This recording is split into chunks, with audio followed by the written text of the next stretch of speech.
ನಮಸ್ಕಾರ. ಮುಖ್ಯಾಂಶಗಳು. ಮುಖ್ಯಮಂತ್ರಿ ಬಸವರಾಜ ಬೊಮ್ಮಾಯಿ ಕೇಂದ್ರ ಆರೋಗ್ಯ ಸಚಿವರೊಂದಿಗೆ ಮಾತುಕತೆ. ಲಸಿಕೆ ಪೂರೈಕೆ ಸೇರಿ ರಾಜ್ಯದ ಹಲವು ವಿಷಯಗಳ ಕುರಿತು ಚರ್ಚೆ. ಶೃಂಗೇರಿ ಮಠಕ್ಕೆ ರಾಷ್ಟ್ರಪತಿ ರಾಮನಾಥ್ ಕೋವಿಂದ್ ಭೇಟಿ. ವಿವಿಧ ಕಾರ್ಯಕ್ರಮಗಳಲ್ಲಿ ಭಾಗಿ.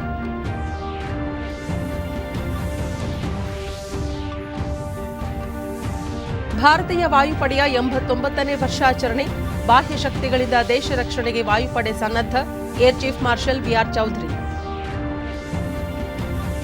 ಭಾರತೀಯ ರಿಸರ್ವ್ ಬ್ಯಾಂಕ್ನಿಂದ ಹಣಕಾಸು ನೀತಿ ಪ್ರಕಟ. ರೆಪೋ, ರಿವರ್ಸ್ ರೆಪೋ ದರದಲ್ಲಿ ಯಥಾಸ್ಥಿತಿ. ಶಕ್ತಿಕಾಂತ್ ದಾಸ್. ವಾರ್ತೆಗಳ ವಿವರ.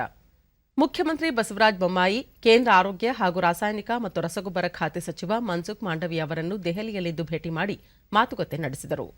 ಈ ಸಂದರ್ಭದಲ್ಲಿ ರಾಜ್ಯದಲ್ಲಿ ಕೋವಿಡ್ ನಿಯಂತ್ರಣ, ಕೋವಿಡ್ ಲಸಿಕೆ ಪೂರೈಕೆ ಮತ್ತಿತರ ವಿಷಯಗಳ ಕುರಿತು ಚರ್ಚೆ ನಡೆಸಿದರು. ಈ ಸಂದರ್ಭದಲ್ಲಿ ರಾಜ್ಯ ಆರೋಗ್ಯ ಸಚಿವ ಡಾ ಕೆ ಸುಧಾಕರ್, ಮುಖ್ಯ ಕಾರ್ಯದರ್ಶಿ ಪಿ ರವಿಕುಮಾರ್ ಮತ್ತಿತರರು ಉಪಸ್ಥಿತರಿದ್ದರು. ಮಧ್ಯಾಹ್ನ ಮುಖ್ಯಮಂತ್ರಿ ಇಂಡಿಯಾ ಟುಡೇ ಗ್ರೂಪ್ ಆಯೋಜಿಸಿರುವ ನಾಯಕತ್ವ ಸಮಾವೇಶದ 19ನೇ ಆವೃತ್ತಿಯ ಕಾರ್ಯಕ್ರಮದಲ್ಲಿ ಪಾಲ್ಗೊಳ್ಳಲಿದ್ದಾರೆ. 3 ದಿನಗಳ ಪ್ರವಾಸದಲ್ಲಿರುವ ರಾಷ್ಟ್ರಪತಿ ರಾಮನಾಥ್ ಕೋವಿಂದ್ ಇಂದು ಶೃಂಗೇರಿಯ ದಕ್ಷಿಣಾಮ್ನಾಯ ಶ್ರೀ ಶಾರದಾ ಪೀಠಕ್ಕೆ ಭೇಟಿ ನೀಡಿದ್ದಾರೆ. ನಿನ್ನೆ ಸಂಜೆ ಮಂಗಳೂರಿಗೆ ಆಗಮಿಸಿದ ರಾಷ್ಟ್ರಪತಿಯವರನ್ನು ಸಮಾಜ ಕಲ್ಯಾಣ ಸಚಿವ ಕೋಟಾ ಶ್ರೀನಿವಾಸ ಪೂಜಾರಿ, ಮೇಯರ್ ಪ್ರೇಮಾನಂದ ಶೆಟ್ಟಿ ಹಾಗೂ ಜಿಲ್ಲಾಧಿಕಾರಿ ಕೆವಿ ರಾಜೇಂದ್ರ ಹಾಗೂ ಮತ್ತಿತರರು ಸ್ವಾಗತಿಸಿದರು. ರಾಷ್ಟ್ರಪತಿಯವರು ನರಸಿಂಹವನಕ್ಕೆ ತೆರಳಿ ಶ್ರೀ ಶಾರದಾ ಮಠದ ಸ್ವಾಮೀಜಿಗಳೊಂದಿಗೆ ಸಮಾಲೋಚಿಸಿದ ನಂತರ ಶಂಕರ ಅದ್ವೈತ ಸಂಶೋಧನಾ ಕೇಂದ್ರಕ್ಕೆ ಭೇಟಿ ನೀಡಲಿದ್ದಾರೆ.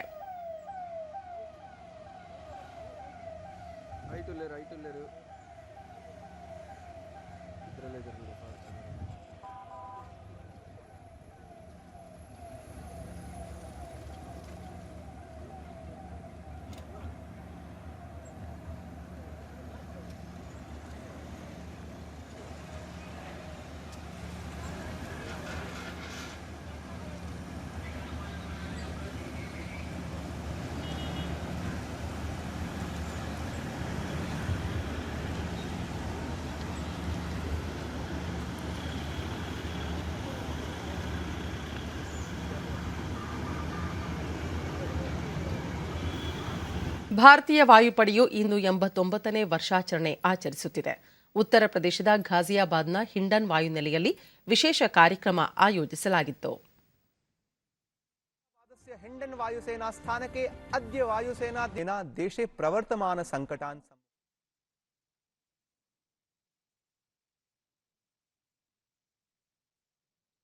ವಾಯುಪಡೆಯಿಂದ ಗೌರವ ವಂದನೆ ಸ್ವೀಕರಿಸಿದ ನಂತರ ವಾಯುಪಡೆ ಮುಖ್ಯಸ್ಥ air chief marshal VR Chaudhari ದೇಶದ ಘನತೆ ಮತ್ತು ಸಾರ್ವಭೌಮತೆ ಕಾಪಾಡಲು ಎಂತಹ ಸವಾಲುಗಳನ್ನು ಎದುರಿಸಲು ವಾಯುಪಡೆ ಸನ್ನದ್ಧವಾಗಿದೆ ಎಂದು ಘೋಷಿಸಿದರು. The theme for this year's anniversary celebrations, Atmanirbhar Evam Saksham, is most apt since with the ongoing acquisition of a high percentage of Made in India platforms, ನಮ್ಮ ಸವಾಲುಗಳು ನಿರಂತರವಾಗಿ ಹೆಚ್ಚುತ್ತಿವೆ. ಹಾಗಾಗಿ ವಾಯುಪಡೆಯ ಶಕ್ತಿಯನ್ನು ಅತ್ಯುತ್ತಮವಾಗಿ ಬಳಸಲು ನಾವು ಪಣ ತೊಡಬೇಕಿದೆ. ಬಾಹ್ಯ ಶಕ್ತಿಗಳು ನಮ್ಮ ಪ್ರದೇಶವನ್ನು ಅತಿಕ್ರಮಿಸಲು ಅವಕಾಶ ನೀಡುವುದಿಲ್ಲ ಎಂಬುದನ್ನು ನಾವು ರಾಷ್ಟ್ರಕ್ಕೆ ತೋರಿಸಬೇಕು. ಅತ್ಯುತ್ತಮ ನಾಯಕತ್ವ, ಸಂಪನ್ಮೂಲಗಳನ್ನು ಒದಗಿಸಲು ಸಾಧ್ಯವಿರುವ ಎಲ್ಲಾ ಪ್ರಯತ್ನ ನಡೆಸುವ ಪಣ ತೊಡುವುದಾಗಿ ನುಡಿದರು. ಬ್ರಿಟನ್ನ ರಾಯಲ್ ಏರ್ಫೋರ್ಸ್ಗೆ ಬೆಂಬಲವಾಗಿ 1932ರ ಅಕ್ಟೋಬರ್ 8ರಂದು ಭಾರತೀಯ ವಾಯುಪಡೆ ಸ್ಥಾಪನೆಯಾಯಿತು. ಭಾರತ ವಾಯುಪಡೆಯು ಜಗತ್ತಿನ 4ನೇ ಅತಿದೊಡ್ಡ ವಾಯುಪಡೆಯಾಗಿದೆ. 1971ರ ಯುದ್ಧದ ವೀರ ಯೋಧರಿಗೆ ಇಂದು ವಾಯುಪಡೆ ದಿನದ ಪರೇಡ್ನಲ್ಲಿ ಗೌರವ ಸಲ್ಲಿಸಲಾಯಿತು. 1971ರ ಯುದ್ಧದಲ್ಲಿ ಪಾಕಿಸ್ತಾನವನ್ನು ಮಣಿಸಿದ ಭಾರತ ಬಾಂಗ್ಲಾದೇಶ ವಿಮೋಚನೆಗೆ ಕಾರಣವಾಯಿತು. ಲೋಂಗೇವಾಲಾ ಯುದ್ಧದ ವಿಜಯವನ್ನು ಸ್ಮರಿಸಲು ವಿನಾಶ್ ರಚನೆ ಪ್ರದರ್ಶನ ನಡೆಯಿತು. ಇದರ ಜೊತೆಗೆ ಪರಮವೀರ ಚಕ್ರ ಪುರಸ್ಕೃತ ನಿರ್ಮಲ್ಜೀತ್ ಸಿಂಗ್ ಸೆಖೋ ಅವರ ಗೌರವಾರ್ಥ ಸೆಖೋ ರಚನೆ ಪ್ರದರ್ಶನ ಕೂಡ ಜರುಗಿತು. जनसञ्चलनस्य निरीक्षणं करिष्यति। अस्मिन् समारोहे गणमान्य ಭಾರತೀಯ ವಾಯುಪಡೆ ದಿನದ ಅಂಗವಾಗಿ ರಾಷ್ಟ್ರಪತಿ ರಾಮನಾಥ್ ಕೋವಿಂದ್, ಪ್ರಧಾನಿ ನರೇಂದ್ರ ಮೋದಿ, ರಕ್ಷಣಾ ಸಚಿವ ರಾಜನಾಥ್ ಸಿಂಗ್ ಸೇರಿದಂತೆ ಹಲವು ಗಣ್ಯರು ಟ್ವೀಟ್ ಮೂಲಕ ಸಮರ್ಪಣಾ ಮತ್ತು ಉತ್ಕೃಷ್ಟತೆಯಿಂದ ಸೇವೆ ಸಲ್ಲಿಸುತ್ತಿರುವ ವಾಯುಪಡೆಗೆ ಶುಭ ಕೋರಿದ್ದಾರೆ. ರಾಮನಾಥ್ ಕೋವಿಂದ್ ವಾಯುಪಡೆ ಯೋಧರು ಮತ್ತು ಅವರ ಕುಟುಂಬಗಳಿಗೆ ವಾಯುಪಡೆಯ ದಿನದ ಶುಭಾಶಯಗಳು. ಶಾಂತಿ ಮತ್ತು ಯುದ್ಧದ ಸಮಯದಲ್ಲಿ ತನ್ನ ಸಾಮರ್ಥ್ಯ ಹಾಗೂ ಶೌರ್ಯವನ್ನು ಸಾಬೀತುಪಡಿಸಿದ ಭಾರತೀಯ ವಾಯುಪಡೆಯ ಬಗ್ಗೆ ರಾಷ್ಟ್ರ ಹೆಮ್ಮೆ ಪಡುತ್ತದೆ. ಭಾರತೀಯ ವಾಯುಪಡೆ ತನ್ನ ಶ್ರೇಷ್ಠತೆಯ ಗುಣಮಟ್ಟವನ್ನು ಉಳಿಸಿಕೊಳ್ಳುವುದನ್ನು ಮುಂದುವರಿಸಲಿದೆ ಎಂಬ ಖಾತ್ರಿ ತಮಗಿದೆ ಎಂದು ಟ್ವೀಟ್ನಲ್ಲಿ ತಿಳಿಸಿದ್ದಾರೆ. ನರೇಂದ್ರ ಮೋದಿ, ವಾಯುಪಡೆ ದಿನದಂದು ನಮ್ಮ ಯೋಧರು ಮತ್ತು ಅವರ ಕುಟುಂಬಗಳಿಗೆ ಶುಭಾಶಯಗಳು. ಭಾರತೀಯ ವಾಯುಪಡೆಯು ಧೈರ್ಯ, ಪರಿಶ್ರಮ ಮತ್ತು ವೃತ್ತಿಪರತೆಗೆ ಸಮಾನಾರ್ಥಕವಾಗಿದೆ. ಅವರು ದೇಶವನ್ನು ರಕ್ಷಿಸುವಲ್ಲಿ ಸವಾಲುಗಳ ಸಮಯದಲ್ಲಿ ಮಾನವೀಯ ಮನೋಭಾವದ ಮೂಲಕ ಗುರುತಿಸಿಕೊಂಡಿದ್ದಾರೆ ಎಂದು ತಮ್ಮ ಟ್ವೀಟ್ ಸಂದೇಶದಲ್ಲಿ ತಿಳಿಸಿದ್ದಾರೆ. ಭಾರತೀಯ ರಿಸರ್ವ್ ಬ್ಯಾಂಕ್ ಆರ್ಬಿಐ ತನ್ನ ಹಣಕಾಸು ನೀತಿಯನ್ನು ಪ್ರಕಟಿಸಿದ್ದು, ಪ್ರಧಾನ ರೆಪೋ, ರಿವರ್ಸ್ ರೆಪೋ ದರದಲ್ಲಿ ಯಾವುದೇ ಬದಲಾವಣೆ ಮಾಡದೆ ಯಥಾಸ್ಥಿತಿ ಕಾಯ್ದುಕೊಂಡಿದೆ. ರೆಪೋ ದರವನ್ನು ಈ ಹಿಂದಿನ 4%, ರಿವರ್ಸ್ ರೆಪೋ ದರವನ್ನು 3.35% ಉಳಿಸಿಕೊಂಡಿದೆ ಎಂದು ಆರ್ಬಿಐ ಗವರ್ನರ್ ಶಕ್ತಿಕಾಂತ್ ದಾಸ್ ಮುಂಬೈನಲ್ಲಿಂದು ಸುದ್ದಿಗೋಷ್ಠಿಯಲ್ಲಿ ಪ್ರಕಟಿಸಿದರು. ದ್ವೈಮಾಸಿಕ ವಿತ್ತೀಯ ನೀತಿ ಪರಿಶೀಲಿಸಿದ ನಂತರ ಈ ಮಾಹಿತಿ ನೀಡಿದ ಅವರು, ಬಡ್ಡಿ ದರಗಳಲ್ಲಿ ಯಥಾಸ್ಥಿತಿ ಕಾಪಾಡಿಕೊಂಡಿರುವುದರಿಂದ ಆರ್ಬಿಐನಲ್ಲಿ ಇಟ್ಟಿರುವ ಠೇವಣಿಗಳಿಗೆ 3.35% ಮುಂದುವರಿಯಲಿದೆ. ಹಣದುಬ್ಬರವನ್ನು ನಿರ್ದಿಷ್ಟ ಗುರಿಯೊಳಗೆ ಉಳಿಸಿಕೊಳ್ಳಲು ಅಗತ್ಯವಿದ್ದಷ್ಟು ಕಾಲ ತನ್ನ ಹೊಂದಾಣಿಕೆಯ ನಿಲುವನ್ನು ಮುಂದುವರಿಸಲು ನಿರ್ಧರಿಸಲಾಗಿದೆ. 2022ರ ಹಣಕಾಸು ವರ್ಷದಲ್ಲಿ 9.5% ಜಿಡಿಪಿ ಬೆಳವಣಿಗೆ ಬಗ್ಗೆ ಅಂದಾಜಿಸಿದೆ ಎಂದು ಶಕ್ತಿಕಾಂತ್ ದಾಸ್ ತಿಳಿಸಿದರು. ಗ್ರಾಹಕರ ಬೆಲೆ ಸೂಚ್ಯಂಕಾಧಾರಿತ ಹಣದುಬ್ಬರ 5.3%ರಷ್ಟಿರಲಿದೆ. ಜಿಸ್ಯಾಪ್ ಯೋಜನೆಯಡಿ ಬಾಂಡ್ಗಳ ಖರೀದಿಯನ್ನು ಸ್ಥಗಿತಗೊಳಿಸಲು ನಿರ್ಧರಿಸಲಾಗಿದ್ದು, ಬ್ಯಾಂಕೇತರ ಹಣಕಾಸು ಸಂಸ್ಥೆಗಳ ಪರಿಶೀಲನೆಗೆ ಆಂತರಿಕ ಓಂಬಡ್ಸ್ಮನ್ಗಳ ನೇಮಕಕ್ಕೆ ನಿರ್ಧರಿಸಲಾಗಿದೆ ಎಂದು ಮಾಹಿತಿ ನೀಡಿದರು. ಮುಂದಿನ ತಿಂಗಳುಗಳಲ್ಲಿ ದೇಶದಲ್ಲಿ ದಾಖಲೆ ಪ್ರಮಾಣದ ಆಹಾರ ಧಾನ್ಯ ಉತ್ಪಾದನೆಗೊಳ್ಳಲಿರುವ ಹಿನ್ನೆಲೆಯಲ್ಲಿ ಆಹಾರ ಹಣದುಬ್ಬರ ತಗ್ಗುವ ನಿರೀಕ್ಷೆಯಿದೆ. ಜುಲೈ, ಸೆಪ್ಟೆಂಬರ್ ತಿಂಗಳಲ್ಲಿ ಗ್ರಾಹಕ ಬೆಲೆ ಸೂಚ್ಯಂಕ ಆಧಾರಿತ ಹಣದುಬ್ಬರ ನಿರೀಕ್ಷೆಗಿಂತ ಕಡಿಮೆ ಇದೆ ಎಂದು ತಿಳಿಸಿದರು.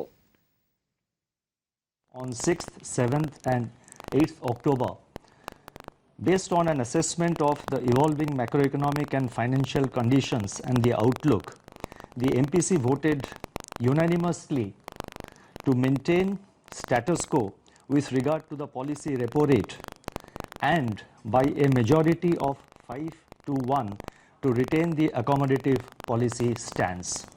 Consequently, the policy repo rate remains unchanged at 4% and the stance remains accommodative as long as necessary to revive and sustain growth on a durable basis and continue to mitigate the impact of COVID-19 on the economy while ensuring that inflation remains within the target going forward.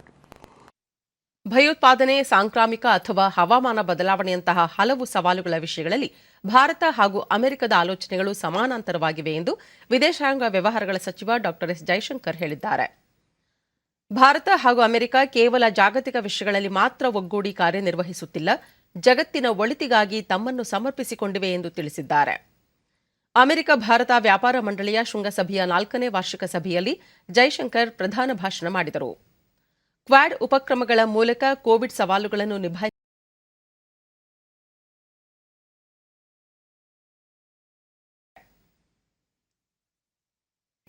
BJP ರಾಷ್ಟ್ರೀಯ ಕಾರ್ಯಕಾರಿಣಿಗೆ ರಾಜ್ಯದ 2 ಕೇಂದ್ರ ಸಚಿವರು ಸೇರಿದಂತೆ 15 ಮಂದಿ ಆಯ್ಕೆಯಾಗಿದ್ದಾರೆ. ಕೇಂದ್ರ ಸಚಿವರಾದ ಪ್ರಹ್ಲಾದ್ ಜೋಶಿ, ನಿರ್ಮಲಾ ಸೀತಾರಾಮನ್, ರಾಷ್ಟ್ರೀಯ ಪ್ರಧಾನ ಕಾರ್ಯದರ್ಶಿ ಸಿಟಿ ರವಿ, ಸಂಸದರಾದ ಉಮೇಶ್ ಜಾಧವ್ ಮತ್ತು ತೇಜಸ್ವಿ ಸೂರ್ಯ, ಮುಖ್ಯಮಂತ್ರಿ ಬಸವರಾಜ ಬೊಮ್ಮಾಯಿ, ಮಾಜಿ ಮುಖ್ಯಮಂತ್ರಿಗಳಾದ ಡಿವಿ ಸದಾನಂದಗೌಡ, ಜಗದೀಶ್ ಶೆಟ್ಟರ್, ಬಿಎಸ್ ಯಡಿಯೂರಪ್ಪ, ಸಚಿವರಾದ ಕೆಎಸ್ ಈಶ್ವರಪ್ಪ, ಗೋವಿಂದ ಕಾರಜೋಳ, ಆರ್ ಅಶೋಕ, ಡಾ ಸಿಎನ್ ಅಶ್ವತ್ಥನಾರಾಯಣ, ಕೋಟಾ ಶ್ರೀನಿವಾಸ್ ಪೂಜಾರಿ ಮತ್ತು ಮಾಜಿ ಉಪಮುಖ್ಯಮಂತ್ರಿ ಲಕ್ಷ್ಮಣ ಸವದಿ ರಾಷ್ಟ್ರೀಯ ಕಾರ್ಯಕಾರಿಣಿಯಲ್ಲಿ ಸ್ಥಾನ ಪಡೆದಿದ್ದಾರೆ. ಈ ಸಂಬಂಧ ಕೇಂದ್ರ ಸಚಿವ ಪ್ರಹ್ಲಾದ್ ಜೋಶಿ ತಮ್ಮ ಟ್ವೀಟ್ನಲ್ಲಿ ರಾಷ್ಟ್ರೀಯ ಕಾರ್ಯಕಾರಿಣಿಗೆ ಆಯ್ಕೆಯಾದವರ ಪಟ್ಟಿಯನ್ನು ಹಂಚಿಕೊಂಡಿದ್ದಾರೆ. ರಾಜ್ಯದ ಸಿಂದಗಿ ಹಾಗೂ ಹಾನಗಲ್ ವಿಧಾನಸಭಾ ಕ್ಷೇತ್ರಗಳ ಉಪಚುನಾವಣೆಗೆ ನಾಮಪತ್ರ ಸಲ್ಲಿಸಲು ಇಂದು ಕಡೆಯ ದಿನವಾಗಿದೆ. ಹೀಗಾಗಿ 3 ರಾಜಕೀಯ ಪಕ್ಷಗಳ ನಡುವೆ ಬಿರುಸಿನ ಚಟುವಟಿಕೆ ಗರಿಗೆದರಿದೆ. ಉಭಯ ಕ್ಷೇತ್ರಗಳಿಗೆ 3 ಪ್ರಮುಖ ಪಕ್ಷಗಳು ಅಭ್ಯರ್ಥಿಗಳನ್ನು ಪ್ರಕಟಿಸಿದ್ದು, ಕೆಲವರು ಈಗಾಗಲೇ ನಾಮಪತ್ರ ಸಲ್ಲಿಸಿದ್ದಾರೆ. ನಾಮಪತ್ರ ಸಲ್ಲಿಕೆಗೆ ಕೊನೆಯ ದಿನವಾಗಿರುವ ಇಂದು ಕೆಲ ಅಭ್ಯರ್ಥಿಗಳು ತಮ್ಮ ಉಮೇದುವಾರಿಕೆ ಸಲ್ಲಿಸಲಿದ್ದಾರೆ. ಇದೇ 11ರಂದು ನಾಮಪತ್ರಗಳ ಪರಿಶೀಲನೆ ನಡೆಯಲಿದ್ದು 13ರಂದು ನಾಮಪತ್ರ ಹಿಂಪಡೆಯಲು ಕೊನೆಯ ದಿನವಾಗಿದೆ. ಇದೇ 30ರಂದು ಮತದಾನ ನಿಗದಿಯಾಗಿದ್ದು ನವೆಂಬರ್ 2ರಂದು ಮತ ಎಣಿಕೆ ನಡೆಯಲಿದೆ. ರಾಜ್ಯಗಳು ಮತ್ತು ಕೇಂದ್ರಾಡಳಿತ ಪ್ರದೇಶಗಳಿಗೆ ಸರಕು ಮತ್ತು ಸೇವಾ ತೆರಿಗೆ ಜಿಎಸ್ಟಿ ನಷ್ಟ ಪರಿಹಾರವಾಗಿ 40,000 ಕೋಟಿ ರೂಪಾಯಿಗಳನ್ನು ಕೇಂದ್ರ ಹಣಕಾಸು ಸಚಿವಾಲಯ ನಿನ್ನೆ ಬಿಡುಗಡೆ ಮಾಡಿದೆ. ಕರ್ನಾಟಕಕ್ಕೆ ಒಟ್ಟು 4,555 ಕೋಟಿ ರೂಪಾಯಿ ಬಿಡುಗಡೆಯಾಗಿದೆ. 5 ವರ್ಷಗಳ ಅವಧಿಗೆ 2,676 ಕೋಟಿ ಹಾಗೂ 2 ವರ್ಷಗಳ ಅವಧಿಗೆ 1,879 ಕೋಟಿ ರೂಪಾಯಿ ಹಂಚಿಕೆ ಮಾಡಲಾಗಿದೆ. ಕಳೆದ ಜುಲೈ 15ರಂದು ರಾಜ್ಯಗಳು ಮತ್ತು ಕೇಂದ್ರಾಡಳಿತ ಪ್ರದೇಶಗಳಿಗೆ 75,000 ಕೋಟಿ ರೂಪಾಯಿ ಬಿಡುಗಡೆ ಮಾಡಲಾಗಿತ್ತು. ಇದು ಪ್ರತಿ 2 ತಿಂಗಳಿಗೊಮ್ಮೆ ಮಾಡುವ ಸಾಮಾನ್ಯ ಜಿಎಸ್ಟಿ ಪರಿಹಾರಕ್ಕೆ ಹೆಚ್ಚುವರಿಯಾಗಿದೆ. ಜಿಎಸ್ಟಿ ಮಂಡಳಿಯ 43ನೇ ಸಭೆಯಲ್ಲಿ ರಾಜ್ಯಗಳಿಗೆ ಜಿಎಸ್ಟಿ ನಷ್ಟ ಪರಿಹಾರ ವಿತರಣೆಗಾಗಿ 1,59 ಲಕ್ಷ ರೂಪಾಯಿ ಸಾಲ ಮಾಡಲು ನಿರ್ಧರಿಸಲಾಗಿತ್ತು. ಮೈಸೂರು ದಸರಾ ಮಹೋತ್ಸವದ ಪ್ರಯುಕ್ತ ನಡೆಯುತ್ತಿರುವ ಸಾಂಸ್ಕೃತಿಕ ಕಾರ್ಯಕ್ರಮಗಳಿಗೆ ನಿನ್ನೆ ಚಾಲನೆ ದೊರೆತಿದ್ದು, ಅರಮನೆ ಆವರಣದಲ್ಲಿ ವಿವಿಧ ಕಲಾ ತಂಡಗಳಿಂದ ಹಲವು ಸಾಂಸ್ಕೃತಿಕ ಕಾರ್ಯಕ್ರಮಗಳು ಜರುಗಲಿವೆ. ಕನ್ನಡ ಮತ್ತು ಸಂಸ್ಕೃತಿ ಇಲಾಖೆ ಸಚಿವ ವಿ. ಸುನೀಲ್ ಕುಮಾರ್, ರಾಜ್ಯದಲ್ಲಿ ಕಲೆ, ಸಾಹಿತ್ಯ ಮತ್ತು ಸಂಸ್ಕೃತಿಯನ್ನು ಶ್ರೀಮಂತಗೊಳಿಸುವಲ್ಲಿ ಮೈಸೂರು ಮಹಾರಾಜರ ಕೊಡುಗೆ ಅಪಾರ. ಕಲೆ ಮತ್ತು ಸಂಸ್ಕೃತಿಗೆ ಹೆಚ್ಚಿನ ಒತ್ತು ನೀಡಿದ್ದರಿಂದ ಮೈಸೂರು ಸಾಂಸ್ಕೃತಿಕ ನಗರಿಯಾಗಿ ಬೆಳೆಯಲು ಸಾಧ್ಯವಾಯಿತು ಎಂದರು. ದಸರಾದ ಸಂದರ್ಭದಲ್ಲಿ ಇಂಧನ ಇಲಾಖೆಯ ಜವಾಬ್ದಾರಿಯನ್ನು ತೆಗೆದುಕೊಂಡು ಇಡೀ ಮೈಸೂರಿನ 108 ಕಿಲೋಮೀಟರ್ ಪ್ರದೇಶವನ್ನ ದೀಪಾಲಂಕಾರವನ್ನು ಮಾಡಿದ್ದು, ಸಂಸ್ಕೃತಿ ಇಲಾಖೆಯ ಜವಾಬ್ದಾರಿಯನ್ನು ತೆಗೆದುಕೊಂಡು ಇದರ ಉದ್ಘಾಟನೆಯನ್ನು ನೆರವೇರಿಸಿದ್ದು ಕೂಡ ನನ್ನ ಜನ್ಮದ ಪುಣ್ಯ ಅಂತ ನಾನು ಇದನ್ನು ಭಾವಿಸಿಕೊಳ್ತೇನೆ. ಯಾಕೆಂತಂದ್ರೆ ಇಷ್ಟು ದೊಡ್ಡ ಪರಂಪರೆಯನ್ನ ಇರುವಂತಹ ಕಾರ್ಯಕ್ರಮದಲ್ಲಿ ನಮ್ಗೆಲ್ಲರಿಗೂ ಕೂಡ ಭಾಗವಹಿಸುವಂತ ಅವಕಾಶ ಇವತ್ತು ಸಿಕ್ಕಿದೆ. ಈ ಪರಂಪರೆ, ಈ ಸಾಂಸ್ಕೃತಿಕ ಚಟುವಟಿಕೆಗಳನ್ನ ಬೆಳೆಸುವಂತ ಕಾರ್ಯ ಇನ್ನಷ್ಟು ಎತ್ತರವಾಗಿ ನಾವೆಲ್ಲರೂ ಕೂಡ ಮಾಡೋಣ. ಸಂಸ್ಕೃತಿ ಸಭಾಪತಿ ಬಸವರಾಜ ಹೊರಟ್ಟಿ, ಮೈಸೂರು ಮಹಾರಾಜರು ಹುಟ್ಟುಹಾಕಿದ ಸಾಂಸ್ಕೃತಿಕ ಮಹೋತ್ಸವ ಜಗತ್ತಿನಾದ್ಯಂತ ಪಸರಿಸಿರುವುದು ಕರ್ನಾಟಕಕ್ಕೆ ಹೆಮ್ಮೆಯ ಸಂಗತಿ ಎಂದು ತಿಳಿಸಿದರು. ನಿರ್ಮಾಣ ಮಾಡಿದೆ ಅಂತೇಳಿ ಬಹಳ ಅಭಿಮಾನದಿಂದ ಹೇಳಕ್ಕೆ ಇಷ್ಟಪಡ್ತೀನಿ. ಕೇವಲ ಇದು ಕರ್ನಾಟಕದಲ್ಲಿ ಈ ದಸರಾ ಮಹೋತ್ಸವವನ್ನು ವೀಕ್ಷಿಸಲ್ಲ, ಭಾರತದಲ್ಲಿ ಅಷ್ಟೇ ಅಲ್ಲ, ಇಡೀ ಜಗತ್ತಿನಲ್ಲೇ ಬೇರೆ ಬೇರೆ ದೇಶಗಳಲ್ಲಿ ಸಹಿತ ಇವತ್ತ ಮಾಧ್ಯಮ ಅಷ್ಟೊಂದು ಮುಂದುವರೆದಿದೆ. ಎಲ್ಲರೂ ಇವತ್ತು ದಸರಾ ಮಹೋತ್ಸವನ ಬಹಳ ಉತ್ಸಾಹದಿಂದ ತಮ್ಮ ಟಿವಿಯಲ್ಲಿ, ಇಂಟರ್ನೆಟ್ ಅಲ್ಲಿ ನೋಡ್ತಾರೆ. ಇಂಥ ಸೌಭಾಗ್ಯ ಭಾರತ ದೇಶದಲ್ಲಿ ಏನಾದರೂ ಸಿಕ್ಕಿದ್ರೆ ಮೈಸೂರಿಗೆ ಮಾತ್ರ ಅನ್ನುವಂತ ಅಭಿಮಾನವನ್ನು ನಾವು ಪಡಬೇಕಾಗ್ತಿದೆ. ಈಗಿನ ಮೃದಂಗ ಕಲಾವಿದ ಎವಿ ಆನಂದ್, ಕನ್ನಡ ಮತ್ತು ಸಂಸ್ಕೃತಿ ಇಲಾಖೆ ಮೈಸೂರಿನ ಸಂಗೀತ ಪರಂಪರೆಯನ್ನು ಉಳಿಸಿ ಬೆಳೆಸಿ ಮುಂದುವರಿಸಿಕೊಂಡು ಬಂದಿದೆ ಎಂದು ವಿವರಿಸಿದರು. ಸಂಸ್ಕೃತಿ, ಕನ್ನಡ ಮತ್ತು ಸಂಸ್ಕೃತಿ ಇಲಾಖೆ ಮಾಡ್ತಾ ಇರ್ತಕ್ಕಂಥ ಕೆಲಸ ನಿಜವಾಗೂ ಕೂಡ ಬಹಳ ಅಭಿನಂದನೀಯವಾದಂಥ ಕೆಲಸ. ಇಂತಹ ಒಂದು ಕರ್ನಾಟಕ ಸರ್ಕಾರದ ಮೂಲಕವಾಗಿ ಈ ಸಾಂಸ್ಕೃತಿಕ ಚಟುವಟಿಕೆಗಳಿಂದ ಅದನ್ನು ಪ್ರೋತ್ಸಾಹ ಕೊಡಬೇಕು, ಅದನ್ನು ಮುಂದುವರಿಸ್ಕೊಂಡು ಹೋಗಬೇಕು ಅನ್ನೋ ಕಾಳಜಿಯಿಂದ ನಡೆಸ್ಕೊಂಡು ಬರ್ತಾ ಇರ್ತಕ್ಕಂಥ ಈ ಕರ್ನಾಟಕ ಕನ್ನಡ ಮತ್ತು ಸಂಸ್ಕೃತಿ ಇಲಾಖೆ ಹಾಗೂ ನೃತ್ಯ ಮತ್ತು ಸಂಗೀತ ಅಕಾಡೆಮಿ ಇದೆಲ್ಲ ಅದ್ಭುತವಾದ ಕೆಲಸ ಮಾಡ್ತಾ ಇದ್ದಾರೆ. ಕಾರ್ಯಕ್ರಮದಲ್ಲಿ ಬೆಂಗಳೂರು ಪ್ರಭಾತ್ ಕಲಾವಿದರಿಂದ ಕರ್ನಾಟಕ ವೈಭವ ನೃತ್ಯ ರೂಪಕ ಪ್ರಸ್ತುತಪಡಿಸಲಾಯಿತು. ತುಂಬಾ ಕಷ್ಟ, ಅದಕ್ಕೆ ಅವರೆಲ್ಲ ನನ್ನ ಸ್ಯಾಮಿ ಅಂತ ಕರೀತಾರೆ. ಅದ್ಭುತ. ನಾವು ಹಿಂದೆ ಏನಾಗಿದ್ದೀವಿ, ಮುಂದೆ ಹೇಗಿರ್ಬೇಕು ಅಂತ ಹೇಳೋದೇ ಸಂಸ್ಕೃತಿ.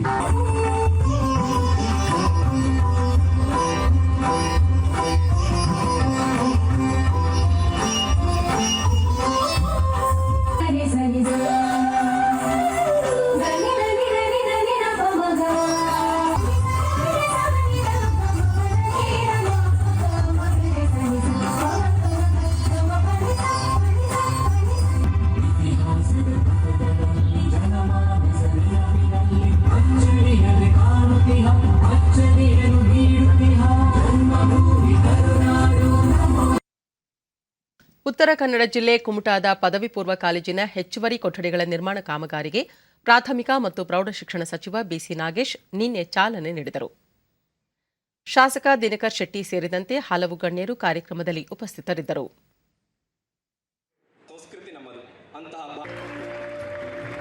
ನವರಾತ್ರಿಗಳು ಇಲ್ಲಿ ಈ ಸಂದರ್ಭದಲ್ಲಿ ಸಿಇಟಿ ಪರೀಕ್ಷೆಯಲ್ಲಿ ಉತ್ತಮ ಅಂಕ ಗಳಿಸಿದ ವಿದ್ಯಾರ್ಥಿನಿ ಪೂರ್ಣಿಮಾ ಅವರನ್ನು ಸನ್ಮಾನಿಸಲಾಯಿತು. ಸಚಿವ ಬಿಸಿ ನಾಗೇಶ್, ಸರ್ವ ಶಿಕ್ಷಣ ಅಭಿಯಾನದ ಮೂಲಕ ದೇಶದ ಎಲ್ಲಾ ಮಕ್ಕಳಿಗೆ ಶಿಕ್ಷಣ ನೀಡಲು ಸಾಧ್ಯವಾಗಿದೆ. ಶಿಕ್ಷಣ ಕ್ಷೇತ್ರವನ್ನು ಮತ್ತಷ್ಟು ಸುಧಾರಣೆಗೊಳಿಸುವ ನಿಟ್ಟಿನಲ್ಲಿ ನೂತನ ಶಿಕ್ಷಣ ನೀತಿಯನ್ನು ಜಾರಿಗೊಳಿಸಲಾಗಿದೆ ಎಂದರು. ದೇಶದ ಎಲ್ಲ ಕಡೆ 2010 ವರ್ಷಗಳಲ್ಲಿ ಒಳ್ಳೆಯ ಶಿಕ್ಷಣವನ್ನು ಕೊಡುವಂತ ಕೊಠಡಿಯನ್ನು ಕಟ್ತೀವಿ ಅಂತ ಒಂದು ಕೇಂದ್ರ ಸರ್ಕಾರ ಯೋಚನೆ ಮಾಡಿದ್ದು. ಯಾವ ದೇಶದಲ್ಲಿ 100 ಕೋಟಿ ಜನಸಂಖ್ಯೆ ಇರುವಂತಹ ದೇಶದಲ್ಲಿ ಆ ತರದ ಯೋಚನೆಗಳು ಮಾಡಿ ಈ ದೇಶದ ಪ್ರತಿಯೊಬ್ಬ ಕಟ್ಟ ಕಡೆಯ ಮಗುವಿನ ಶಿಕ್ಷಣ ಸಿಗುವಂತ ವ್ಯವಸ್ಥೆಗಳನ್ನ ಮಾಡಬೇಕು ಅಂತ. ಶಾಸಕ ದಿನಕರ್ ಶೆಟ್ಟಿ, ವಿದ್ಯಾರ್ಥಿಗಳಿಗೆ ಅತ್ಯುನ್ನತ ಶಿಕ್ಷಣ ದೊರೆಯಬೇಕು ಎಂಬುದು ಸರ್ಕಾರದ ಉದ್ದೇಶ. ಈ ನಿಟ್ಟಿನಲ್ಲಿ ಕೇಂದ್ರ ಮತ್ತು ರಾಜ್ಯ ಸರ್ಕಾರಗಳು ಶ್ರಮಿಸುತ್ತಿವೆ ಎಂದು ತಿಳಿಸಿದರು. ಅದು ನೆಲೆಕೆರೆಯುವುದು ಅನ್ನುವಂಥದ್ದನ್ನು ನಾನು ಹೇಳಲಿಕ್ಕೆ ಬಯಸ್ತೇನೆ. ಆ ವಿದ್ಯಾರ್ಥಿಗಳಿಗೆ ಯಾವುದೂ ಸಮಸ್ಯೆ ಆಗದೇ ಇದ್ದ ರೀತಿಯಲ್ಲಿ ನಾವು ಶಿಕ್ಷಣ ಕೊಡಬೇಕು ಎನ್ನುವಂಥ ಒಂದು ನಿಟ್ಟಿನಲ್ಲಿ ನಾನು ಹಿಂದಿನ ಸಚಿವರಾದಂಥ ಸನ್ಮಾನ್ಯ ಸುರೇಶ್ ಕುಮಾರ್ ಅವರ ಹತ್ರ ನಾನು ವಿನಂತಿ ಮಾಡಿದ್ದೆ, ಮನವಿ ಮಾಡಿದ್ದೆ. ದೇಶಾದ್ಯಂತ ಪಿಎಂ ಕೇರ್ಸ್ ಅಡಿಯಲ್ಲಿ ಸ್ಥಾಪಿಸಲಾಗಿರುವ 35 ಪಿಎಸ್ಸಿ ಆಮ್ಲಜನಕ ಸ್ಥಾವರಗಳನ್ನು ಪ್ರಧಾನಮಂತ್ರಿ ನರೇಂದ್ರ ಮೋದಿ ಅವರು ವರ್ಚುವಲ್ ಮೂಲಕ ನಿನ್ನೆ ಚಾಲನೆ ನೀಡಿದರು.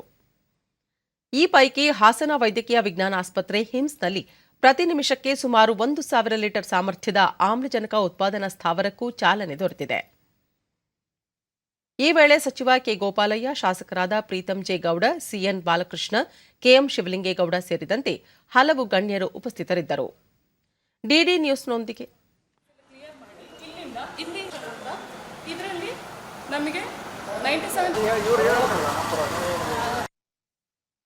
ಡಿಡಿ ನ್ಯೂಸ್ನೊಂದಿಗೆ ಸ್ಥಳೀಯ ಭರತ್, ಹಿಮ್ಸ್ನಲ್ಲಿ ಹೆಚ್ಚಿನ ಸಾಮರ್ಥ್ಯದ ಆಮ್ಲಜನಕ ಘಟಕ ನಿರ್ಮಿಸಿರುವುದು ಸಹಕಾರಿಯಾಗಿದೆ ಎಂದರು. ಈ ಮೊದಲು ಆಸ್ಪತ್ರೆಗೆ ಬಂದಾಗ ಆಕ್ಸಿಜನ್ನು ಸಪ್ಲೈಗೆ ಒಂದು ಸ್ವಲ್ಪ ಭಯ ಇತ್ತು. ಇವಾಗ ಹೊಸ್ದಾಗಿ ಪ್ಲಾಂಟ್ ಆಗಿರೋದ್ರಿಂದ ತುಂಬ ಅನುಕೂಲ ಆಗಿದೆ. ನಮ್ಮ ಅಣ್ಣವರು ಫಸ್ಟ್ ಟೈಮ್ ಕರ್ಕೊಂಬಂದಾಗ ಸ್ವಲ್ಪ ಪ್ರಾಬ್ಲಮ್ ಆಗಿತ್ತು. ಇವಾಗೆಲ್ಲ ನೀಟಾಗಿ ಸಪ್ಲೈ ಇರೋದ್ರಿಂದ ತುಂಬ ಅನುಕೂಲ ಆಗಿದೆ. ಇದು ಓಪನ್ ಆಗಿರೋದ್ರಿಂದ ಎಲ್ಲರಿಗೂ ತುಂಬ ಯೂಸ್ ಆಗುತ್ತೆ. ಮತ್ತೋರ್ವ ಸ್ಥಳೀಯ ಶರತ್, ಪಿಎಂ ಕೇರ್ಸ್ ಅಡಿಯಲ್ಲಿ ಹಾಸನ ವೈದ್ಯಕೀಯ ಆಸ್ಪತ್ರೆಯಲ್ಲಿ ಆಮ್ಲಜನಕ ಸ್ಥಾವರ ಸ್ಥಾಪಿಸಿರುವುದರಿಂದ ಸಕಾಲದಲ್ಲಿ ರೋಗಿಗಳಿಗೆ ಆಮ್ಲಜನಕ ಬಂದಾಗ ಹಾಸ್ಪಿಟ್ಲಿಗೆ ಬಂದಾಗ ಇದು ಓಪನ್ ಆಗಿರಲಿಲ್ಲ. ಅವಾಗ ಬರೀ ಒಂದೇ ಟ್ಯಾಂಕ್ ಇದ್ದಿದ್ದು ಆ ಕಡೆ. ಇವಾಗ ಇದಿರೋದ್ರಿಂದ ಉಪಯೋಗ ಆಯ್ತೈತೆ. ಪೇಷಂಟ್ಗಳಿಗೆಲ್ಲ ತುಂಬ ಹೆಲ್ಪ್ ಆಗುತ್ತೆ ಇದಿರೋದ್ರಿಂದ. ಸರ್, ಇದು ಏನು ಅಂತ ವೈದ್ಯ ಡಾಕ್ಟರ್ ಹನುಮಂತಪ್ಪ ಬಿ ಹೈರಣಿ, ನೂತನವಾಗಿ ನಿರ್ಮಾಣವಾಗಿರುವ ಆಮ್ಲಜನಕ ಸ್ಥಾವರದಿಂದ ಪ್ರತಿ ನಿಮಿಷಕ್ಕೆ 10,000 ಲೀಟರ್ ಆಮ್ಲಜನಕ ಉತ್ಪಾದನೆಯಾಗುತ್ತಿದ್ದು ದಿನಕ್ಕೆ ಸುಮಾರು 100 ರೋಗಿಗಳಿಗೆ ಪೂರೈಸಬಹುದಾಗಿದೆ ಎಂದರು. ತಗೊಂಡ್ಬಿಟ್ಟು ಅಟ್ಮಾಸ್ಫಿಯರಿಕ್ ಆಕ್ಸಿಜನ್ದಲ್ಲಿ ಡಸ್ಟ್ ಇರುತ್ತೆ, ವಾಟರ್ ಇರುತ್ತೆ, ಬೇರೆ ಬೇರೆ ಆದ ನೈಟ್ರೋಜನ್ ಇರ್ತದೆ, ಹೀಲಿಯಂ ಇರ್ತದೆ. ಸೊ ಆ ಥರದ್ದೆಲ್ಲ ಬೇರೆ ಬೇರೆ ಕಂಪೋನೆಂಟ್ಸ್ ಇರ್ತವೆ. ಪ್ಯೂರ್ ಅದರಲ್ಲಿ ಆಕ್ಸಿಜನ್ ಸಿಗೋದು 21% ಮಾತ್ರ. ಸೊ ಈ 21% ಆಕ್ಸಿಜನ್ನಿಂದ 95% ಆಕ್ಸಿಜನ್ನ ಇದು ಮಾಡಿಕೊಡುತ್ತೆ. ಇದರಲ್ಲಿ ಮೇನ್ಲಿ ಮುಖ್ಯವಾಗಿ ಜಿಯೋಲೈಟ್ ಅಂತ ಒಂದು ಮಟೀರಿಯಲ್ ಇರ್ತದೆ. ಈ ಪ್ಲ್ಯಾಂಟಲ್ಲಿ ಜಿಯೋಲೈಟ್ ಅಂತ ಮಟೀರಿಯಲ್ ಇರ್ತದೆ. ಆ ಮಟೀರಿಯಲ್ಲು ಬೇಡವಾದ ವಸ್ತುಗಳನ್ನೆಲ್ಲ ಅಬ್ಸಾರ್ವ್ ಮಾಡ್ಕೊಂಡ್ಬಿಟ್ಟು ಪ್ಯೂರ್ ಆಕ್ಸಿಜನ್ನ ಕೊಡುತ್ತೆ. ಅಂತಾರಾಷ್ಟ್ರೀಯ ಪ್ರವಾಸೋದ್ಯಮವನ್ನು ಪುನರಾರಂಭಿಸುವ ಹಾಗೂ ಉತ್ತೇಜಿಸುವ ನಿಟ್ಟಿನಲ್ಲಿ ಹೊಸ ಪ್ರವಾಸೋದ್ಯಮ ವೀಸಾ ನೀಡಲು ಕೇಂದ್ರ ಸರ್ಕಾರ ನಿರ್ಧರಿಸಿದೆ. ಈ ನಿಟ್ಟಿನಲ್ಲಿ ಬಾಡಿಗೆ ವಿಮಾನಗಳ ಮೂಲಕ ಭಾರತಕ್ಕೆ ಆಗಮಿಸುವ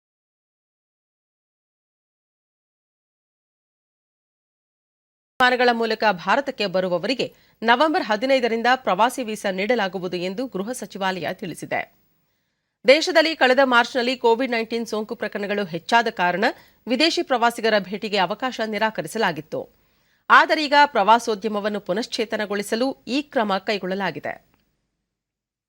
ದೇಶದಲ್ಲಿ ಕಳೆದ 24 ಗಂಟೆಗಳಲ್ಲಿ 21,257 ಹೊಸ ಕೊರೋನಾ ಸೋಂಕು ಪ್ರಕರಣಗಳು ದಾಖಲಾಗಿವೆ. ನಿನ್ನೆ ಒಂದೇ ದಿನ 24,963 ಮಂದಿ ಆಸ್ಪತ್ರೆಯಿಂದ ಬಿಡುಗಡೆಯಾಗಿದ್ದು, ಇದರೊಂದಿಗೆ ಒಟ್ಟಾರೆ ಗುಣಮುಖರಾದವರ ಸಂಖ್ಯೆ 3,32,25,221ಕ್ಕೆ ಹೆಚ್ಚಳವಾಗಿದೆ. ಚೇತರಿಕೆ ಪ್ರಮಾಣ 97.96%. ಒಟ್ಟು 2,40,221 ಸಕ್ರಿಯ ಪ್ರಕರಣಗಳಿವೆ. ಈ ಪ್ರಮಾಣ 0.71%. ಕಳೆದ 24 ಗಂಟೆಗಳಲ್ಲಿ 271 ಮಂದಿ ಮೃತಪಟ್ಟಿದ್ದು, ಒಟ್ಟು ಮೃತಪಟ್ಟವರ ಸಂಖ್ಯೆ 4,50,127ಕ್ಕೆ ಏರಿಕೆಯಾಗಿದೆ. ಈ ಪ್ರಮಾಣ 1.33%. ವಿಶ್ವದಲ್ಲೇ ಅತಿ ಹೆಚ್ಚು ಲಸಿಕೆ ನೀಡಿರುವ ದೇಶಗಳ ಪೈಕಿ ಭಾರತ ಮುಂಚೂಣಿಯಲ್ಲಿದೆ. ಇದುವರೆಗೆ ದೇಶಾದ್ಯಂತ ಒಟ್ಟು 93,17,17,191ಕ್ಕೂ ಅಧಿಕ ಡೋಸ್ ಲಸಿಕೆ ನೀಡಲಾಗಿದೆ. ನಿನ್ನೆ ಒಂದೇ ದಿನ 50,17,753 ಡೋಸ್ ಲಸಿಕೆ ನೀಡಲಾಗಿದೆ ಎಂದು ಕೇಂದ್ರ ಆರೋಗ್ಯ ಸಚಿವಾಲಯ ತಿಳಿಸಿದೆ. ದೇಶದಲ್ಲಿ ಕೊರೋನಾ ಮಾದರಿಗಳ ಪರೀಕ್ಷಾ ಸಾಮರ್ಥ್ಯದಲ್ಲಿ ನಿರಂತರ ಹೆಚ್ಚಳ ಮಾಡಲಾಗುತ್ತಿದ್ದು, ಇದುವರೆಗೆ ಒಟ್ಟು 58,43,190 ಮಂದಿಗೆ ಕೊರೋನಾ ಮಾದರಿ ಪರೀಕ್ಷೆ ನಡೆಸಲಾಗಿದೆ. ನಿನ್ನೆ ಒಂದೇ ದಿನ 13,85,706 ಮಂದಿಯ ಮಾದರಿ ಪರೀಕ್ಷಿಸಲಾಗಿದೆ ಎಂದು ಭಾರತೀಯ ವೈದ್ಯಕೀಯ ಸಂಶೋಧನಾ ಮಂಡಳಿ ಐಸಿಎಂಆರ್ ತಿಳಿಸಿದೆ. 2 ಡೋಸ್ ಕೋವಿಶೀಲ್ಡ್ ಲಸಿಕೆ ಪಡೆದು ಇಂಗ್ಲೆಂಡ್ಗೆ ಆಗಮಿಸುವ ಭಾರತೀಯ ಪ್ರಯಾಣಿಕರಿಗೆ 10 ದಿನಗಳ ಕಡ್ಡಾಯ ಕ್ವಾರಂಟೈನ್ ನಿಯಮದಿಂದ ವಿನಾಯಿತಿ ನೀಡಲು ಬ್ರಿಟನ್ ಸರ್ಕಾರ ನಿರ್ಧರಿಸಿದೆ. ಈ ನಿಯಮ ಬರುವ ಸೋಮವಾರದಿಂದ ಅನ್ವಯವಾಗಲಿದೆ. ಕೋವಿಡ್ 3ನೇ ಅಲೆ ಭೀತಿ ಹಿನ್ನೆಲೆಯಲ್ಲಿ ಇಂಗ್ಲೆಂಡ್ ಸರ್ಕಾರ ಭಾರತ ಸೇರಿದಂತೆ ಅನೇಕ ರಾಷ್ಟ್ರಗಳಿಂದ ಪ್ರಯಾಣಿಕರು ಇಂಗ್ಲೆಂಡ್ಗೆ ಆಗಮಿಸುವುದು ಮತ್ತು ಇಂಗ್ಲೆಂಡ್ನಿಂದ ತೆರಳುವುದನ್ನು ನಿರ್ಬಂಧಿಸಿತ್ತು. ಇದೀಗ 2 ಡೋಸ್ ಲಸಿಕೆ ಪಡೆದವರಿಗೆ ಅಂತಾರಾಷ್ಟ್ರೀಯ ಪ್ರಯಾಣ ನಿಯಮಗಳಲ್ಲಿ ಸಡಿಲಿಕೆ ಮಾಡಲಾಗಿದೆ.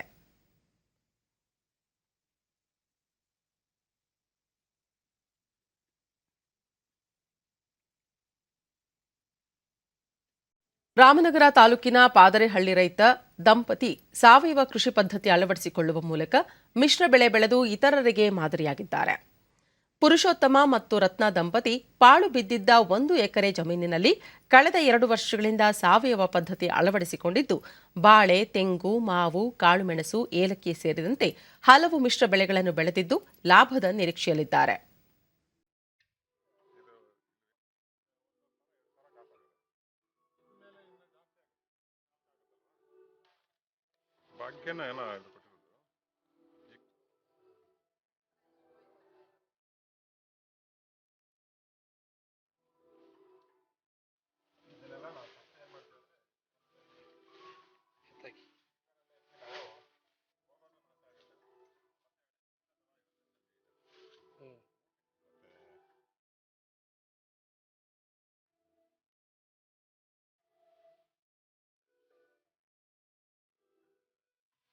ಈಗ ಬದಲೇ ನನಗೆ ಡಿಡಿ ನ್ಯೂಸ್ ಒಂದಿಗೆ ರೈತ ಪುರುಷೋತ್ತಮ್, ಕೇವಲ ಕೊಟ್ಟಿಗೆ ಗೊಬ್ಬರ ಬಳಕೆ ಮಾಡಿ ಮಿಶ್ರ ಬೆಳೆ ಬೆಳೆಯಲಾಗಿದ್ದು, ಮಲೆನಾಡು ಪ್ರದೇಶದಲ್ಲಿ ಬೆಳೆಯುವ ಏಲಕ್ಕಿ, ಮೆಣಸು ಸಹ ಉತ್ತಮ ಇಳುವರಿ ಬರುವ ನಿರೀಕ್ಷೆ ಇದೆ ಎಂದರು. ಸ್ವಲ್ಪ ರೈಟ್ ಕಮ್ಮಿ ಆಯಿತು, ಏನು ಫಂಕ್ಷನ್ ಇರಲಿಲ್ಲ. ಈ ಸತಿ ಎಲ್ಲ ಸರಿ ಹೋಗುತ್ತೆ ನಮಗೆ. ಈಗ ಮಾಮೂಲಿ ಮಾಡೋದು ಬೇಡ, ನಾನು ಹೊಸ್ದಾಗಿ ಮಾಡೋಣ ಅಂದ್ಕೊಂಡು ಹೋದೆ. ಈಗ ನಮಗೆ ಅದರಲ್ಲಿ ಇನ್ನೊಂದು 2 ವರ್ಷ ಹೋದರೆ ನಮ್ಗೆ 3 ವರ್ಷಕ್ಕೆ ಕ್ರಾಪ್ ಸ್ಟಾರ್ಟ್ ಆಗುತ್ತೆ. ಒಳ್ಳೆ ಆದಾಯ ಸಿಗುತ್ತೆ ನಮ್ಗೆ. ಅವಾಗ ಅಲ್ಲಿವರೆಗೂ ನಾವು ತಡ್ಕೊಳ್ಬೇಕು. ಈಗ ಮಾಮೂಲಿ ನಮ್ಮ ಫಸಲು ಏನು ಬರ್ತಾಯಿದೆ, ಖರ್ಚು ವೆಚ್ಚ ಎಲ್ಲ ಕಳ್ಕೊಂಡು ಆದರೆ ನಾವು ಸಹಕಾರ ಮಾಡ್ಕೊಂಡು ಅದರಲ್ಲಿ ಹೋಯ್ತಾ ಇದ್ದೀವಿ ನಾವು. ರೈತ ಮಹಿಳೆ ರತ್ನ ಕೃಷಿ ಇಲಾಖೆಯ ಪ್ರೋತ್ಸಾಹ ಮತ್ತು ಮಾರ್ಗದರ್ಶನದಿಂದ ಸುಮಾರು 20 ವರ್ಷಗಳ ಕಾಲ ಪಾಳು ಬಿದ್ದಿದ್ದ ಜಮೀನಿನಲ್ಲಿ ಸಾವಯವ ಪದ್ಧತಿ ಅಳವಡಿಸಿಕೊಂಡು ಉತ್ತಮ ಬೆಳೆ ಬೆಳೆದಿದ್ದೇವೆ ಎಂದರು. ಬಂದೆಲ್ಲ ನೋಡ್ಕೊಂಡು ಹೋಗಿ ಎಲ್ಲ ಮಾಡಿದ್ಮೇಲೆ, ಮಾಡಪ್ಪ ನಾನು ನಿಮಗೆ ಇನ್ನೂ ಏನಾದರೂ ಇದು ಮಾಡ್ತೀನಿ ಅಂತ ಹೇಳಿದ್ಮೇಲೆ ನಾವು ಮನಸ್ಸು ಮಾಡಿ ಸರಿ ಸರ್ ಮಾಡ್ತೀವಿ ಅಂತ ಹೇಳ್ಬಿಟ್ಟು ಅವ್ರ ಕಡೆ ಏನಾರ ಒಂದು ಉಪಯೋಗ ಇದ್ರೆ ಮಾಡ್ಕೊಂಡು ಮಾಡ್ತಾ ಇದ್ದೀವಿ. ನಾವು ಪಪ್ಪಾಯಿನೂ ಬೆಳೆದ್ವಿ. ಪಪ್ಪಾಯಿ ಬೆಳೆ ಟೈಮಲ್ಲಿ ಏನಾಗಿತ್ತು ಅಂದರೆ ಕೊರೋನಾ ಟೈಮ್ ಸಿಕ್ಬಿಡ್ತು. ಅವಾಗ ಅದು ತುಂಬ ಚೆನ್ನಾಗಿ ಬೆಳೆದ್ವಿ. ರೇಟ್ ಸ್ವಲ್ಪ ನಮಗೆ ಡೌನ್ ಆಯಿತು. ಅಂದರೂ ಅದರಲ್ಲೂ ಒಂದು 40,000 50,000 ರೂಪಾಯಿ ಲಾಭ ತಗೊಂಡ್ವಿ. ತೋಟಗಾರಿಕಾ ಇಲಾಖೆಯ ಉಪನಿರ್ದೇಶಕ ಮುನ್ನೇಗೌಡ, ಪುರುಷೋತ್ತಮ ದಂಪತಿ ತಮ್ಮ ಜಮೀನಿನಲ್ಲಿ ಮಿಶ್ರ ಹಾಗೂ ಸಾವಯವ ಕೃಷಿ ಪದ್ಧತಿ ಅಳವಡಿಸಿಕೊಂಡಿದ್ದು, ತೋಟಗಾರಿಕಾ ಇಲಾಖೆಯೂ ಸಹ ಇದಕ್ಕೆ ಉತ್ತೇಜನ ನೀಡಿದೆ ಎಂದು ತಿಳಿಸಿದರು. ಉತ್ತೇಜನ ಕೊಡ್ತಾ ಇದ್ವಿ. ಈ ರೈತರಿಗೂ ಅಷ್ಟೇ ನಾವು ಸಸಿಗಳನ್ನ ಆಯ್ಕೆ ಮಾಡೋದ್ರಿಂದ ಇರ್ಬೋದು, ಸಸಿಗಳನ್ನ ತರಿಸೋದ್ರಿಂದ ಇರ್ಬೋದು, ಸೂಕ್ತ ಮಾರ್ಗದರ್ಶನ, ತಾಂತ್ರಿಕ ಸಲಹೆಗಳನ್ನ ಕೊಟ್ಟಿದ್ದೀವಿ. ಅದರಂತೆ ಅವರು ವಿಜ್ಞಾನಿಗಳು ಮತ್ತು ಇಲಾಖೆಯ ಒಂದು ಒಡನಾಟದೊಂದಿಗೆ ಉತ್ತಮವಾದಂಥ ಬೆಳೆನ ಬೆಳೀತಾ ಇದ್ದಾರೆ. ಈಗಾಗಲೇ ಏಲಕ್ಕಿ ಈ ಒಂದು ಭಾಗಕ್ಕೆ ಭಾಳ ಹೊಸ ಬೆಳೆ. ಅದನ್ನು ಕೂಡ ಅವರು ತಂದು ಸಸಿನ ನೆಟ್ಟು ಅದರಲ್ಲಿ ಫಸಲನ್ನು ಪಡೆಯೋದ್ರ ಮೂಲಕ ಅದರಲ್ಲೂ ಕೂಡ ಒಂದು ಯಶಸ್ಸು. ಪೂರ್ವ ಆಫ್ರಿಕಾದ ತಾಂಜೇನಿಯಾದ ಕಾದಂಬರಿಕಾರ ಅಬ್ದುಲ್ ರಜಾಕ್ ಗುರ್ನಾ ಅವರಿಗೆ 2021ನೇ ಸಾಲಿನ ಸಾಹಿತ್ಯ ವಿಭಾಗದ ನೊಬೆಲ್ ಪ್ರಶಸ್ತಿ ಘೋಷಿಸಲಾಗಿದೆ. ಗಲ್ಫ್ ರಾಷ್ಟ್ರಗಳಲ್ಲಿನ ವಸಾಹತುಶಾಹಿಯ ಪರಿಣಾಮಗಳು, ಅಲ್ಲಿನ ಸಂಸ್ಕೃತಿ, ಏಷ್ಯಾ ಆಫ್ರಿಕಾ ಖಂಡಗಳ ನಡುವಿನ ದೇಶಗಳ ವಲಸಿಗರ ಭವಿಷ್ಯದ ಕುರಿತಾದ ಸಹಾನುಭೂತಿ ಹಾಗೂ ರಾಜಿ ಇಲ್ಲದ ನಿಲುವುಗಳನ್ನು ಪರಿಗಣಿಸಿ ಈ ಪ್ರಶಸ್ತಿ ನೀಡಲಾಗಿದೆ ಎಂದು ನೊಬೆಲ್ ಸಮಿತಿ ತಿಳಿಸಿದೆ. ಅಬ್ದುಲ್ ರಜಾಕ್ ಅವರು ಪ್ಯಾರಡೈಸ್, ಬೈ ದಿ ಸೀ ಮತ್ತು ಡೆಜರ್ಸನ್ ಸೇರಿದಂತೆ ಹಲವು ಕಾದಂಬರಿಗಳನ್ನು ಬರೆದಿದ್ದಾರೆ.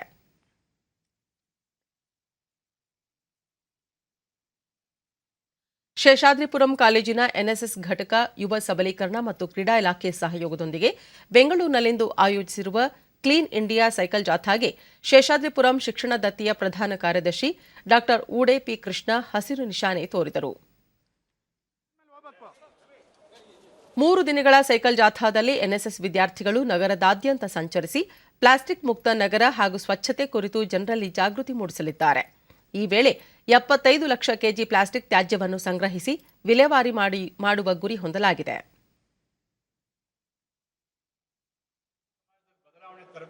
ಡಿಡಿ ನ್ಯೂಸ್ನೊಂದಿಗೆ ಊಡೆ ಪಿ ಕೃಷ್ಣ, ಪ್ಲಾಸ್ಟಿಕ್ ಮುಕ್ತ ನಗರವಾಗಿಸಲು ಎನ್ಎಸ್ಎಸ್ ಘಟಕದ ಚಿಂತನೆ ಶ್ಲಾಘನೀಯ. ಸಾರ್ವಜನಿಕರು ಸ್ವಯಂ ಪ್ರೇರಣೆಯಿಂದ ಪ್ಲಾಸ್ಟಿಕ್ ಬಳಕೆ ತ್ಯಜಿಸಿ ಸ್ವಚ್ಛತೆಗೆ ಆದ್ಯತೆ ನೀಡಬೇಕು ಎಂದರು. ಉದ್ದೇಶ ನಮ್ದು ನಿಮ್ದೆಲ್ಲ ಆಗಿದೆ. ಪ್ರತಾಪ್ ಲಿಂಗ ಅವರು ಚೆನ್ನಾಗಿ ಹೇಳಿದ್ರು. ಈಗ ಅದಾಗಬೇಕಾದ್ರೆ ನಾವು ಪ್ಲಾಸ್ಟಿಕ್ ಬಳಕೆಯನ್ನು ಆದಷ್ಟು ಕಡಿಮೆ ಮಾಡಬೇಕು.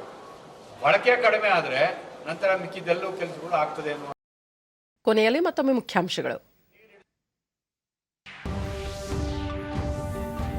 ಮುಖ್ಯಮಂತ್ರಿ ಬಸವರಾಜ ಬೊಮ್ಮಾಯಿ ಕೇಂದ್ರ ಆರೋಗ್ಯ ಸಚಿವರೊಂದಿಗೆ ಮಾತುಕತೆ. ಲಸಿಕೆ ಪೂರೈಕೆ ಸೇರಿ ರಾಜ್ಯದ ಹಲವು ವಿಷಯಗಳ ಕುರಿತು ಚರ್ಚೆ. ಶೃಂಗೇರಿ ಮಠಕ್ಕೆ ರಾಷ್ಟ್ರಪತಿ ರಾಮನಾಥ್ ಕೋವಿಂದ್ ಭೇಟಿ. ವಿವಿಧ ಕಾರ್ಯಕ್ರಮಗಳಲ್ಲಿ ಭಾಗಿ.